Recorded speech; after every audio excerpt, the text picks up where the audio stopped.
तो आधी से ज्यादा सरकारी शिक्षण संस्थानें भूमिहारों के द्वारा दान दिए गए जमीन में खोली गई। आधी से ज्यादा चिकित्सक संस्थान, मेडिकल कॉलेज भूमिहारों के द्वारा दान दिए गए जमीन में खोली।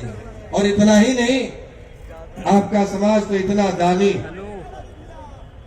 कि विनोबा भावे जी ने एक बार आह्वान किया था कि जो समृद्ध है, जिनके पास जमीन है, वो लोग गरीब दलितों को बसने के लिए कुछ कुछ जमीन दान करें। एक भूदान मुहिम चलाया था।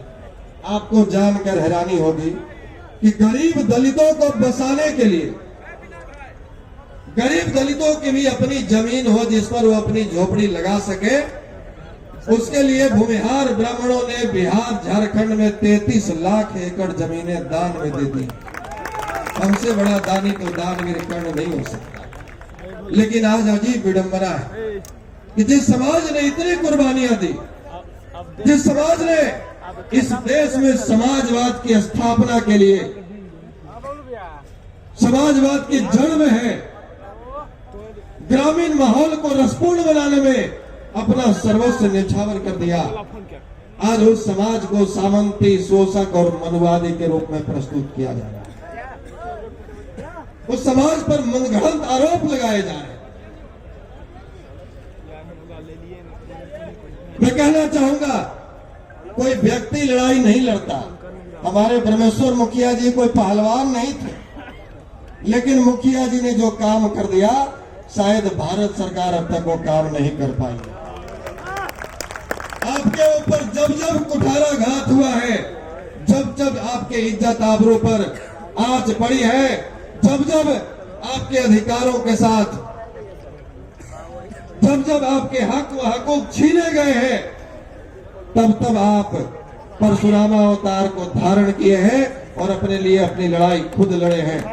आज आपको बता दो कि भारत सरकार अपनी पूरी ताकत झोंक रखी है भारत से नक्सलवाद को समाप्त करने के लिए, लेकिन फिर भी दंतेवाड़ा जैसे जगहों में हमारे देश के 52 सैनिक एक एक दिन में शहीद हो जाते हैं।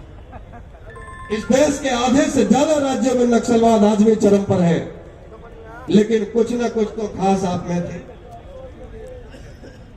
कि जब एक 60 साल के बुजुर्ग ने ठान लिया तो मगध, शाहाबाद और पटना कमिश्नरी के 14 जिलों से नक्सलवाद का सफाया कर दिया। वो आप में कुवत थी, वो आप में ताकत। इस संगठन के, मैं इसलिए कह रहा था कि व्यक्ति लड़ाई नहीं लड़ता। ब्रह्मेश्वर मुखिया जी कोई पहलवान नहीं थे जिन्होंने मगध, शाहाबाद और पटना कमिश्नरी से नक्सलवाद का सफाया कर दिया। उनकी विचारधारा बहुत मजबूत थी, उनके सिद्धांत बहुत मजबूत थे, और व्यक्ति लड़ाई नहीं लड़ता। हो सकता है कि आज आशुतोष आप सबों के बीच से जाए और समाज के किसी गद्दार की गोली का शिकार हो जाए, लेकिन जो विचारधारा मैं आप सबों के बीच छोड़ कर जाऊंगा, किसी गद्दार के राइफल में इतनी ताकत नहीं कि उस विचारधारा की हत्या कर सके। इसलिए व्यक्ति लड़ाई नहीं लड़ता, विचारधारा लड़ाई लड़ती है। और विचारधारा हमें कहां से मिलती है? हमारे आदर्श कौन है? संगठन के बैनर की ओर उठाकर देखिए। इस संगठन के आदर्श बिहार केसरी प्रथम मुख्यमंत्री डॉक्टर श्री कृष्ण सिंह जी हैं, जिन्होंने अपने मुख्यमंत्री के शासनकाल के दरमियान देवघर के मंदिर में स्वयं खड़े होकर 1000 से अधिक दलितों को मंदिर में प्रवेश करवाया और पूरे दुनिया को यह संदेश दिया कि भगवान पर जितना अधिकार ब्राह्मण, भूमिहार, राजपूतों का है, उतना ही अधिकार दलितों का भी है। ये भी इस संगठन के प्रेरणा स्रोत है। इस संगठन के प्रेरणा स्रोत मंगल पांडे जी हैं, जिन्होंने आजादी की लड़ाई में सबसे पहली बिगुल फूंकी, जो गोली खाना पसंद किए, फांसी पर झूलना पसंद किए, लेकिन गुलामी के जंजीरों में बंधना पसंद नहीं किए। इस संगठन के प्रेरणा स्रोत स्वामी सहजानंद सरस्वती जी भी हैं, जिन्होंने जमींदारी प्रथा समाप्त करने में बहुत बड़ी भूमिका निभाई, जिन्होंने किसान को भगवान से भी उच्च दर्जा दे दिया, किसानों के लिए बहुत बड़ा आंदोलन किया, वो भी इस संगठन के प्रेरणा स्रोत हैं। इस संगठन के प्रेरणा स्रोत पंडित चाणक्य भी है, जिन्होंने पूरे दुनिया को अर्थशास्त्र और राजनीति शास्त्र का ज्ञान दिया और स्वयं ब्राह्मण रहते भर में भी इस देश का सम्राट एक शूद्र को बना दिया। वैसे चाणक्य भी इस संगठन के प्रेरणा स्रोत है। इस संगठन के प्रेरणा स्रोत राष्ट्र कवि रामधारी सिंह दिनकर जी भी हैं। बहुत लोग कहते हैं कि दिनकर जी को भारत रत्न मिलनी चाहिए। बोले भारत रत्न हर साल किसी न किसी को मिलता है, लेकिन राष्ट्र कवि एक ही है और एक ही रहेंगे। इसलिए राष्ट्र कवि भारत रत्न से बहुत ऊंची चीज है और ये इस संगठन के प्रेरणा स्रोत है। इनसे हमें क्या प्रेरणा मिली? इनसे हमें यह प्रेरणा मिली है कि हम सत्य को सत्य और झूठ को झूठ प्रमुखता से रख सकते हैं, मजबूती से रखेंगे। आप सबों को जानकर हैरानी होगी, या शायद कई लोग जानते भी होंगे, कि जब इस देश में कांग्रेस की सरकार थी, नेहरू जी इस देश के प्रधानमंत्री थे, अभी अभी देश गुलामी के चंगुलों से बाहर निकला था। अंग्रेजों ने भारत को बहुत चूस लिया था। हमारे पास संसाधन कम थे, समस्याएं अनंत थी, नए तकनीक के हथियार नहीं थे, सेना के पास उतने संसाधन नहीं थे और चीन ने भारत पर अटैक कर दिया। जब भारत और चीन की लड़ाई लगी, चीनी सैनिकों की संख्या 3 गुना थी। उनके पास हथियार नए तकनीक के थे। चीनी सैनिक भारतीय सैनिकों पर उस समय भारी पड़ने लगे। नेहरू जी ने बिना कुछ सोचे समझे भरे संसद में खड़े होकर कह दिया, सेना को आदेश दे दिया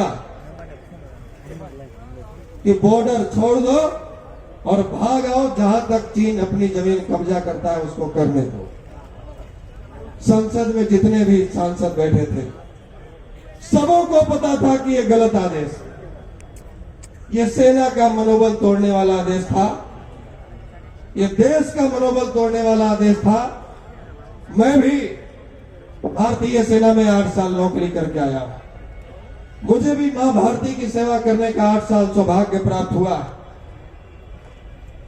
भारतीय सेना को यह प्रशिक्षण दी जाती है कि युद्ध के मैदान में लड़ते लड़ते वीर गति प्राप्त कर जाओ, न कि पीठ दिखाकर भाग जाओ। लेकिन नेहरू जी ने सेना को पीठ दिखाकर भागने का जो आदेश दिया, वह सेना का मनोबल तोड़ने वाला आदेश था। लेकिन कोई सांसद बोल नहीं रहे। कैसे बोलते भाई? पूर्ण बहुमत की सरकार थी। नेहरू जी और कांग्रेस के बदौलत वहां सांसद बनकर बैठे थे। अपने सरकार का, अपने प्रधानमंत्री का विरोध कैसे करते? जैसे अभी SC/ST एक्ट पे अध्यादेश हुआ था और कोई सांसद विरोध नहीं किया। उस समय भी एक भी सांसद विरोध नहीं किए नेहरू जी के इस आदेश का। लेकिन इस ब्रह्मर्षि पुत्र से रहा नहीं गया। नेहरू जी के बदौलत, कांग्रेस के बदौलत राज्यसभा सांसद बने रामधारी सिंह दिनकर जी ने खड़े होकर नेहरू जी के आदेश का विरोध कर दिया और अपने आदेश, अपने हिसाब से, अपने शब्दों में उन्होंने कहा, रे रोक युधिष्ठिर कौन है यहाँ, रे रोक युधिष्ठिर कौन है यहाँ, जाने दे इसको स्वर्गधीर, पर फिर हमें गांडीव गदा लौटा दे अर्जुन भीम। मैंने कहा कि नेहरू जी, आपसे इस देश की सत्ता की बागडोर नहीं संभल रही है, तो आप अपना अस्त्र शस्त्र हमें लौटाइए, हम दिखाते हैं कि भारतीय सेना की क्या ताकत है। उसी प्रकार से इस मंच से मैं कुर्सी कुमार जी को बिहार नाम इस संगठन का ही दिया हुआ, क्योंकि कुर्सी के लिए किसी भी हद तक गिरने के लिए तैयार हो। तो कुर्सी कुमार जी को इस मंच से कहना चाहूंगा कि आपसे अगर इस बिहार के सत्ता की बागडोर नहीं संभल रही है, तो किसी ब्रह्मर्षि पुत्र के हाथ में दीजिए, वो दिखाएगा कि वो बताएगा कि बिहारियों की क्या ताकत है। और जब तक किसी ब्रह्मर्षि के हाथ में बिहार की सत्ता नहीं आएगी, तब तक शायद बिहारी शब्द गाली ही होगा। आप दिल्ली, गुड़गांव, हरियाणा, सूरत, पंजाब हर जगह जाते होंगे, बिहार के विभिन्न जिलों से, पटना से, गया से, भागलपुर से, मुजफ्फरपुर से, हर एक जगह से हजारों की संख्या में जनरल डब्बे में भर भर कर बिहारी कभी गुड़गांव, कभी नोएडा, कभी दिल्ली, कभी सूरत, कभी आसाम रोजगार की तलाश में जाते हैं। और कभी गुजरात में अल्पेश ठाकरे उन पर अटैक करता है, तो कभी महाराष्ट्र में राज ठाकरे करता है। कभी केजरीवाल कहते हैं कि बिहारी बीमारी है, तो कभी आसाम में बिहारियों पर अटैक होता है। ये किसकी वजह से हो रहा है? अपने जीवन यापन के लिए अगर आप बिहार में रोजगार नहीं देंगे, तो हमें मजबूरन दूसरे राज्यों में जाना पड़ेगा अपने परिवार के भरण पोषण के लिए, और दूसरे राज्यों में जाने पर हमारी तौहीनी होती है, हमारा विरोध किया जाता है, हमारा अपमान किया जाता है। तो आखिर बिहार की जनता बताए कि ये अपमान बिहार कब तक सहेगा, या नीतीश कुमार बताए। सोशल इंजीनियरिंग में माहिर माने जाने वाले नीतीश कुमार आज तक इस बिहार में एक सुई का भी फैक्ट्री नहीं लगा सके, और ऊपर से बिहार में प्राइवेट सेक्टर में आरक्षण लगाते हैं। कौन ऐसा बेवकूफ उद्योगपति होगा जो बिहार में उद्योग लगाएगा? वो चाहेगा कि हमारे यहाँ आरक्षित वर्ग के लोग कर्मचारी बने। तो इस कुर्सी कुमार को, जो सत्ता के अहंकार में लालू यादव नरसंहार करवाकर भूमिहारों का, ब्राह्मणों का नुकसान किया, इसको मैं दूसरे तरीके से बताता हूं।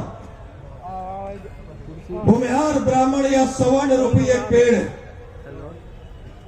और इस पेड़ का अगर पत्ता तोड़कर, टहनी तोड़कर और वहीं गिरा दीजिए, जितने भी राहगीर आएंगे जाएंगे, उनको यह लगता है कि इस पेड़ को किसी ने किसी नुकसान दिया है, इसका बड़ा पत्ता तोड़ दिया है, टहनी तोड़ दिया है, इसको बहुत नुकसान दिया है। वो नुकसान लालू यादव ने दिया, और नीतीश कुमार जी जो नुकसान दे रहे हैं वो नुकसान दिखता नहीं है।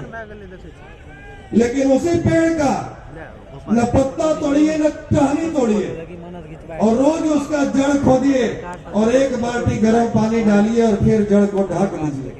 किसी राहगीर को पता नहीं चलेगा कि इस पेड़ को क्या नुकसान हो रहा है। लेकिन एक महीने तक लगातार किसी पेड़ के जड़ में गर्म पानी डाला जाए तो वो पेड़ सूख जाता है। नीतीश कुमार वो भूमिहार ब्राह्मण रूपी पेड़ को सुखाने का काम कर रहे हैं। जिन पांच सूत्री मांगों के साथ आज आप लोग पटना के गांधी मैदान में अपने अधिकार की मांग के लिए एकत्रित हुए हैं, उस मांग को आप प्रमुखता से अपने अपने स्तर पर उठाएं, और जब तक हमारी मांगें पूरी नहीं हो तब तक हम लोग अनवरत संघर्ष जारी रखेंगे। और हमारी जो मांग है उस पर भी हम प्रकाश डालना चाहेंगे। 5 सूत्री मांग में सबसे पहली मांग, आरक्षण का आधार गरीबी हो। हम सर्वे भवन्तु सुखिनः समतामूलक समाज की स्थापना चाहने वाले लोग हैं। हम सर्वे भवन्तु सुखिनः के रास्ते पर चलने वाले लोग हैं। हम चाहते हैं कि इस देश का गरीब किसी भी जाति का हो उसका भला हो, और ये तब तक संभव नहीं है जब तक इस देश में जाति के आधार पर आरक्षण लागू किया जाएगा। जाति के आधार पर आरक्षण दिया जाएगा तो इस आरक्षण का लाभ रामविलास पासवान, मायावती और जीतन राम मांझी जैसे लोगों तक सिमट कर रह जाएगा। और 70 वर्षों से लगातार दलितों के नाम पर, वंचितों के नाम पर, आरक्षितों के नाम पर, पिछड़ों के नाम पर हर साल कभी 1.25 लाख करोड़, कभी 1.5 लाख करोड़, कभी 1.25-2 लाख करोड़ का पैकेज बनता है हर साल। इतना इस देश का पैसा पानी की तरफ बहाया जाता है। ये पैसा नरेंद्र मोदी जी या सोनिया गांधी अपना खेत बेचकर नहीं लाते। ये पैसा आम जनमानस का, इस देश के 130 करोड़ जनता का टैक्स होता है। जो हम साबुन, तेल, नमक, पेट्रोल, डीजल खरीदते हैं उसमें टैक्स भरते हैं, वो टैक्स का पैसा होता है। लेकिन वो पैसा आखिर जा कहां है? जो दलितों के नाम पर, पिछड़ों के नाम पर, वंचितों के नाम पर जो लाखों करोड़ रुपए हर साल खर्च किए जा रहे हैं, वो पैसा कहां जा रहा है? और अगर पैसा उन वंचितों के कल्याण में जा रहा, पैसा उन दलितों के कल्याण में जा रहा, तो हमें कोई इसका जवाब दे कि आज भी गांव में भेड़, बकरी, सुअर चराने वाले दलित ही क्यों हैं? आज भी सड़क किनारे, फुटपाथ पर टेंट डालकर रात गुजारने वाले दलित ही क्यों हैं? आज भी मंदिरों में या रेलवे स्टेशन पर भीख मांगने वाले दलित ही क्यों हैं? आज भी रिक्शा ठेला चलाने वाले दलित ही क्यों हैं? तो आखिर ये पैसा गया कहां? ये पैसा गया रामविलास पासवान और इनके जैसे जो जातिवादी नेता हैं, इनके पेट में। अब बिहार में बताइए, 40 लोकसभा है टोटल, 40 में से 6 लोकसभा को रिजर्व किया गया, आरक्षित किया गया। किस लिए किया गया? वहां से गरीब दलित चुनाव लड़े, संसद भवन पहुंचे और गरीबों की बात करें। तो यहाँ तो रामविलास पासवान और उनके खानदान की ही गरीबी दूर नहीं हो रही, तो बाकी पासवानों की गरीबी दूर कैसे हो? बिहार के 243 विधानसभा में से 40 विधानसभा रिजर्व है, तो 2 सीट पर लड़ेंगे चुनाव जीतन मांझी, और 2 सीट पर उनका बेटा, 2 सीट पर पुतो, और ऐसे ही कुछ हरी मांझी लड़ जाएंगे, कुछ रमई राम लड़ जाएंगे। तो बाकी दलितों का, बाकी मांझियों का क्या होगा? जिस प्रकार से हमारे समाज का बेड़ा गर्क हमारे समाज के नेताओं ने किया है, उसी प्रकार से दलित समाज का भी बेड़ा गर्क दलित समाज के नेताओं ने किया है। आज मंच उठाकर देख लीजिए, शायद अब तक के इतिहास का भ्रमरसी समाज का सबसे बड़ा ये सम्मेलन होने जा रहा है। लेकिन मुझे जो रिपोर्टिंग मिली है बिहार के 38 जिला से, कि आज के इस रैली को असफल कराने के लिए सबसे ज्यादा अगर जी तोड़ और अथक प्रयास किसी ने किया है तो भूमिहार नेताओं ने किया है। बस मालिकों को, बस ट्रांसपोर्टरों को फोन के माध्यम से धमकाया जा रहा है। गांव के मुखिया को, प्रतिनिधियों को धमकी दिया जा रहा है, तुम्हें केस में फंसवा देंगे, अगली बार तुमको ठेका नहीं देंगे, अगली बार ऐसे कर देंगे, वैसे कर देंगे, सत्ता में जो बैठेंगे। हमने पहले ही कहा कि अब आज भी किसी दूसरे समाज में हमसे लड़ने की ताकत नहीं, हम आज भी अपने ही समाज के 10% गद्दारों से लड़े। आज आप मंच उठाकर देख लीजिए, यही मंच अगर किसी दलित जाति का होता और इतनी संख्या में कोई दलित उपस्थित रहते, तो शायद एक भी दलित का नेता इस मंच को परहेज नहीं करता मंच पर भाग लेने से। हमें यह समझ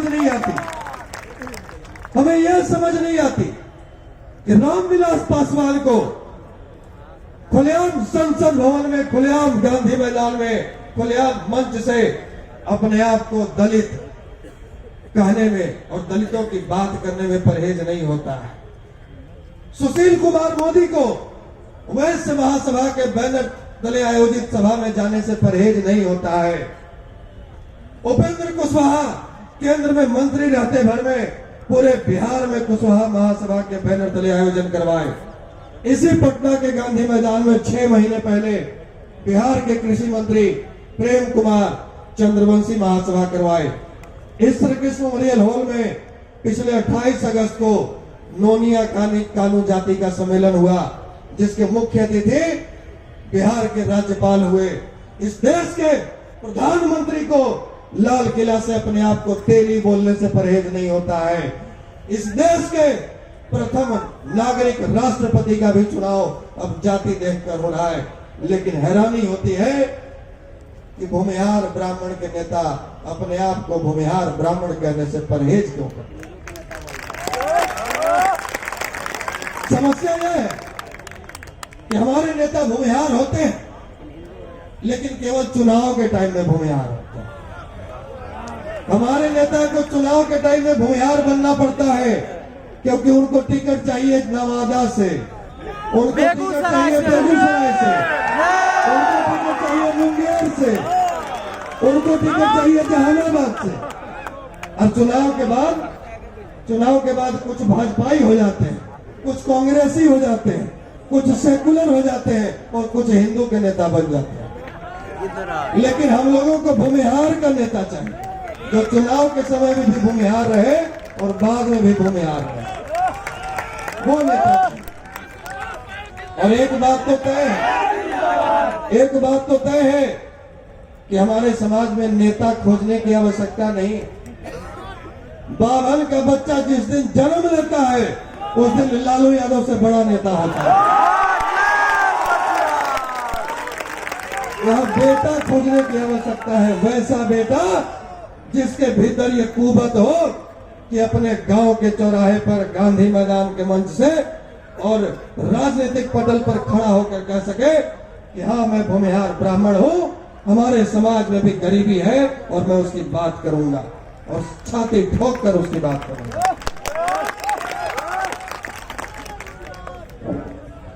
लेकिन अब समस्या है कि हमारे नेताजी क्यों बोलेंगे? आज यही वजह है कि हमारी शक्ति का एहसास हमको नहीं है। जब हमें हमारी शक्ति का एहसास था तो 40-45 साल पहले आप पता कर लीजिए, बिहार में भूमिहार किंग मेकर हुआ करते थे।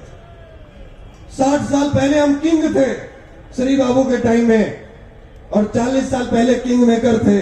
और जब हम किंग मेकर थे तो हमारे बिहार विधानसभा में केवल भूमिहारों की संख्या थी 54, ब्राह्मणों की संख्या थी 28। और हमारा प्रतिनिधित्व कैसे घटा है ये देखिए।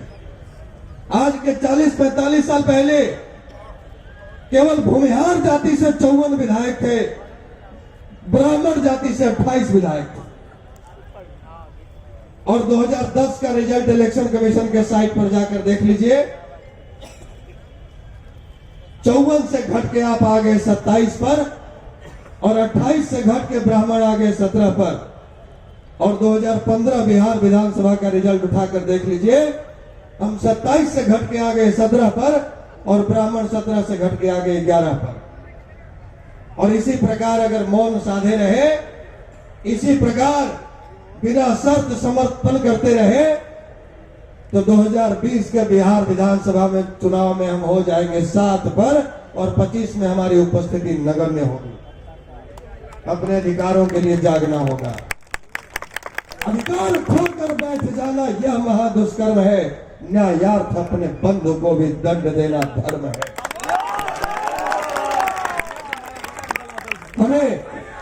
हमें ब्रह्मेश्वर मुखिया जी से इस बात को सीखनी चाहिए।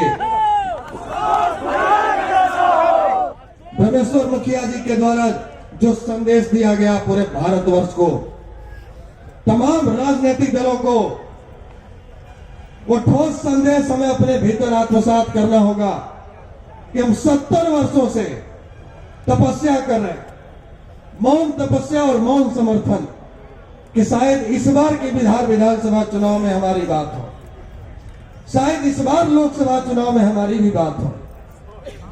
70 वर्षों से हम इसी इंतजार में हैं और राष्ट्र सर्वोपरि, देश सर्वोपरि मानकर बिना शर्त का हम समर्पण करते आए हैं, समर्थन देते आए। लेकिन अब शांति से हमें हमारा अधिकार नहीं मिलने वाला। तो परमेश्वर मुखिया जी ने हमें सिखाया है कि जब शांति से तुम्हें अब तुम्हारा अधिकार नहीं मिले तो क्रांति करने से भी परहेज मत करना। और ये समाज जब क्रांति की राह अपनाता है तो लालू जैसे आपराधिक नेता को भी घुटने टेकने पर मजबूर कर देता है। नीतीश कुमार कौन से खेत की मूली के हैं। आज सर्वविदित है कि लालू यादव 15 साल तक भूमिहार ब्राह्मणों के बदौलत बिहार के सत्ता पर काबिज रहे और सत्ता का नशा जब चरम पर हो गया, जिस भूमिहार ने उनको सत्ता पर बैठाया उसी भूमिहार का गर्दन काटने लगे। तो लालू यादव को कान पकड़कर सत्ता से हटाने वाला भी यही जाति हुआ।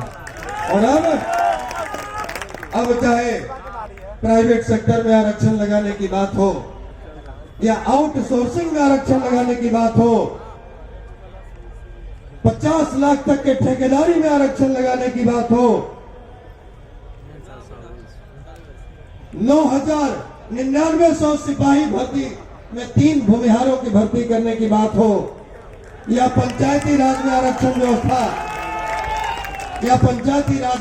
व्यवस्था लगाने की बात हो, हम मान चुके हैं कि नीतीश जी भी सत्ता के नशे में चूर हो चुके हैं। नीतीश जी भी सत्ता के नशे में चूर हो चुके हैं। तो जिस प्रकार से लालू यादव जब सत्ता के नशे में चूर थे तो उनको सत्ता से हटाकर नीतीश को विकल्प के रूप में भूमिहार समाज ने चुना था, तो इस बार 2020 में नीतीश कुमार का भी सत्ता का नशा भूमिहार समाज ही उतारेगा। लोग बोलते हैं कि विकल्प नहीं, लोग बोलते हैं विकल्प नहीं है। नीतीश कुमार मुर्दाबाद,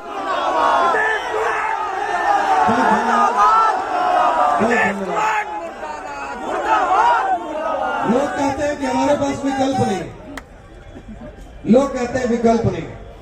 60 साल हमने कांग्रेस का समर्थन किया विकल्प विहीन मानकर, और अब पिछले 10-15 सालों से भाजपा का समर्थन कर रहे हैं विकल्प विहीन। हमारे पास विकल्प कहीं मंगल ग्रह से कोई लेकर तो आएगा नहीं, विकल्प हम और आप ही तैयार करेंगे।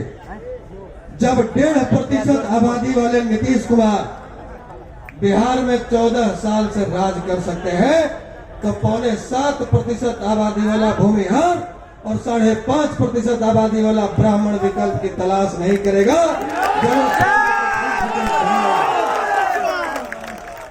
हमसे एक मीडिया बंधु सवाल कर रहे थे कल कि क्या ऐसा माना जाए कि भूमिहार ब्राह्मणों की भी पार्टी बनेगी, आप भी पार्टी बनाएंगे, आप भी राजनीतिक विकल्प देंगे? हमने कहा कि हम कोई अछूते हैं क्या? जब बिहार में पासवानों की पार्टी हो सकती है, यादवों की पार्टी हो सकती है, मल्लाहों की पार्टी हो सकती है, कोयरी की पार्टी हो सकती है, कुर्मी की पार्टी हो सकती है, मुसहर की पार्टी हो सकती है, तो भूमिहार ब्राह्मण और सवर्णों को पार्टी बनाने सकती है। राजनीतिक दल विचार करें, हम राजनीति करने नहीं आए हैं, हमारे लिए समाज नीति सर्वोपरि है। हम समाज की बात करेंगे, राजनीति करने पर राजनीतिक दलें हमें मजबूर न करें। हमारी बात या हमारा वोट जो अब तक मजबूरी या बपौती समझ रहा, उनको पता है कि मायावती वाली जाति नहीं है। रात में बोल दिए कि 200 रुपये मोड़ी और हाथ गोड़ फेरी तो सब सतुआ प्यार पाएंगे। ये वो जाति नहीं है, ये भूमिहार ब्राह्मण जाति है, धरती का सबसे बुद्धिमान जाति है। यहाँ हर दरवाजे पर सवाल होता है। जब हम लोग गांव घूमते थे कि चचा भैया चल रहा है गांधी मैदान, तो लोग पूछते थे किस लिए, फिर पिटवाइएगा कहा? हमने ना इस बार नीतीश जी गलती नहीं करे। तो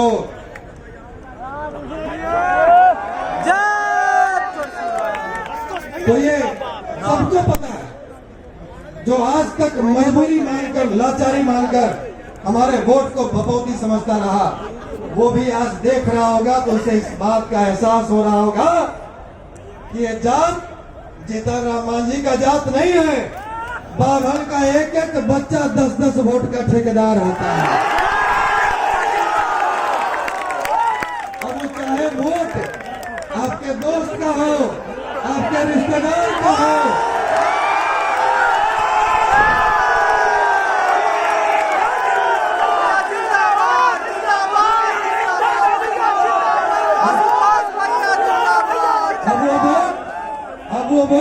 चाहे आपके दोस्त का हो, चाहे आपके रिश्तेदार का हो, चाहे आपके बलिहार का हो।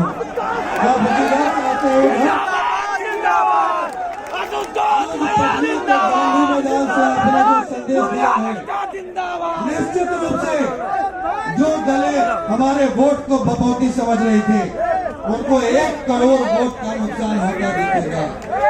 और 1 करोड़ वोट जिसको चाहिए वो चुनावी घोषणा पत्र में हमारी बात प्रमुखता से रखते हैं।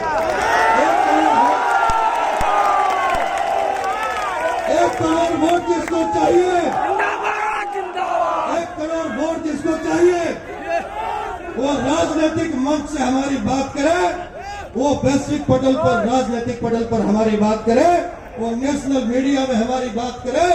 और अगर हमारे समाज की गरीबी उनको नहीं दिख रही है तो चले मेरे साथ, हम दिखाएंगे।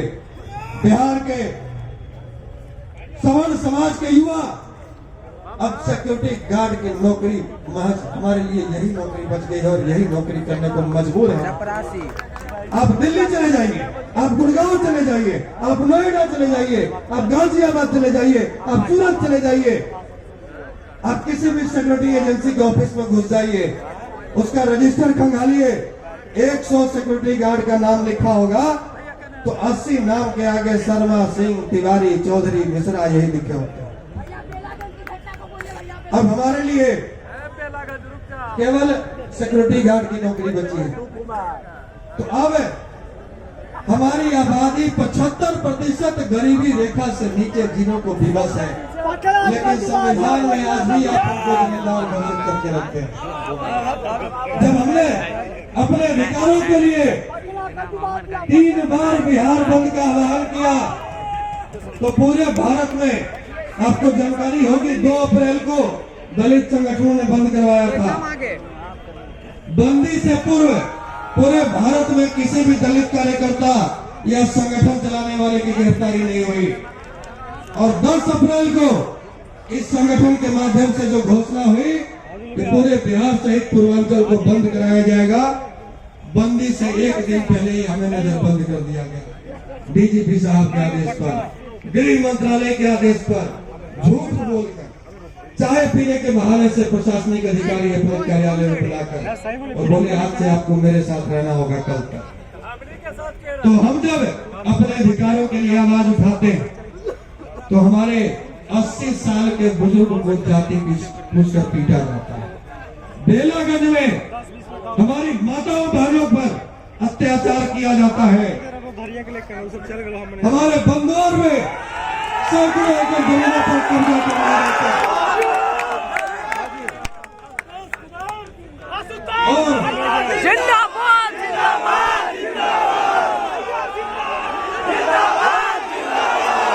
बहुत धन्यवाद आप सबों का यह प्यार,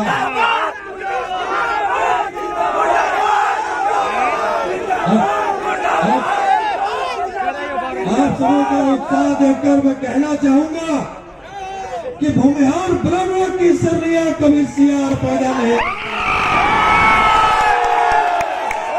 भूमिहार ब्राह्मणों की सरनिया कभी सियार पैदा नहीं करती है। हमारी माताएं कभी गद्दार पैदा नहीं, और भेड़ियों के वार से चिते मरा नहीं करते, और भूमिहार ब्राह्मण के दीवाने किसी से डरा नहीं करते। आपका जोश और उत्साह जोश के साथ में हो,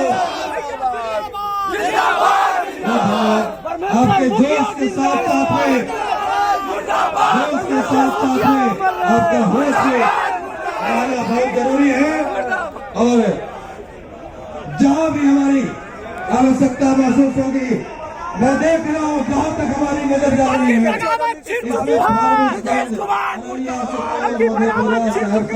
यानी कि नेपाल बॉर्डर और यहाँ तक कि नेपाल से भी कई लोग आए हैं, वो हमारे भाई हाथ खड़ा कर रहे हैं।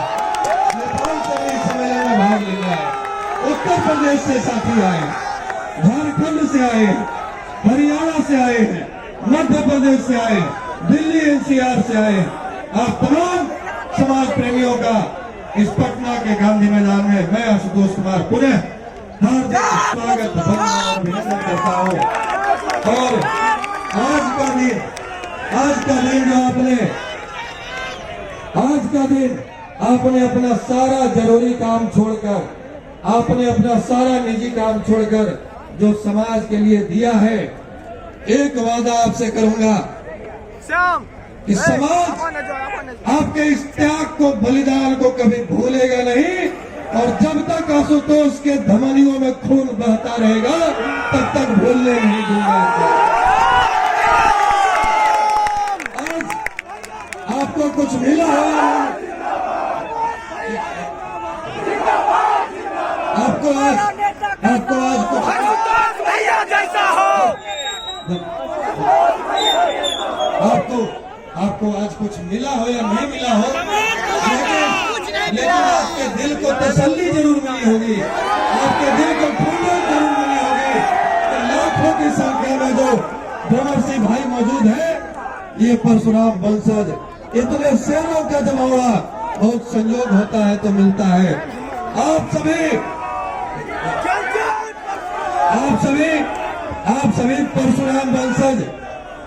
परशुराम वंशज एक संकल्प लेकर यहाँ से जाए, एक संकल्प लेकर यहाँ से जाए।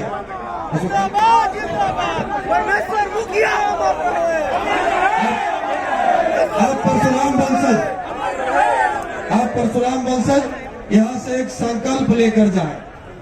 इस पूरे ब्रह्मांड में जहाँ भी भूमिहार ब्राह्मण होंगे, जब तक उनको जोड़ेंगे नहीं तब तक छोड़ेंगे नहीं। और मैं चाहूंगा कि आप सभी अपने अपने स्थान पर खड़े होकर हमारे इष्ट भगवान परशुराम का जय घोष लगाए। और जय घोष इतना जोरदार होना चाहिए कि दिल्ली तक आपकी आवाज पहुंचे। एक बार आप सभी परशुराम वंशों से निवेदन करूंगा, आप अपने अपने स्थान पर खड़े हो जाए और हमारे अपने इष्ट भगवान परशुराम का जय घोष दोनों हाथ उठाकर लगाए। जय जय परशुराम, जय परशुराम, परमेश्वर अमर रहे, परमेश्वर अमर रहे, बाबू अमर रहे, पांडे अमर रहे, सजानंद सरस्वती अमर रहे, सिंह अमर रहे। बहुत बहुत धन्यवाद। प्रणाम। जय जय परशुराम। कहते हैं दोस्तों, उसूलों पे हाथ है तो टकराना जरूरी है, और हम जिंदा हैं तो जिंदा नजर आना जरूरी है। मैंने साबित कर दिया है कि बंगाल ब्राह्मण अचीव हो चुके हैं। हम भाग नहीं, हम भाग पाएंगे।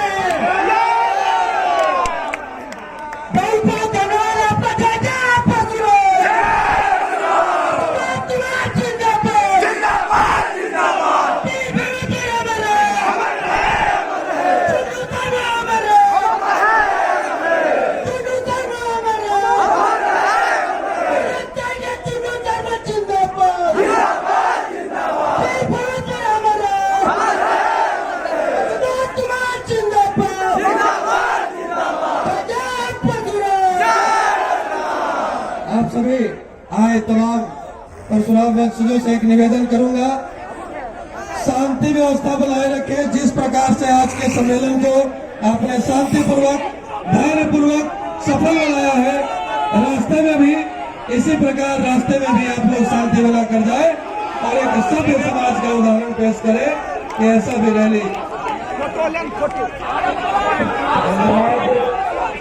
धन्यवाद ज्ञापन के लिए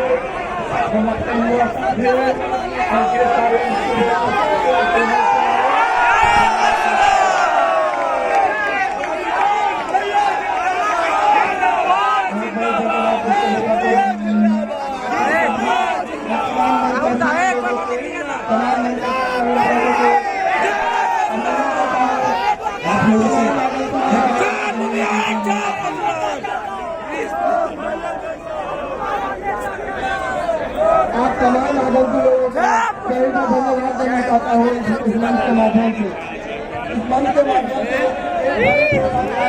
प्लीज आप लोग से आते हैं कृपया करके जगह मैं कहीं भी बहुत चूक हुई हो तो संगठन के माध्यम से क्षमा चाहता हूँ। इस प्रोग्राम को सफल बनाने में तमाम बिहार के जिलों सभी 38 जिलों के जिला पदाधिकारी, जिला युवा पदाधिकारी, हमारे क्रांतिकारी भाई सभी का मैं सादर अभिनंदन करता हूँ, वंदन करता हूँ। इस प्रोग्राम के आयोजक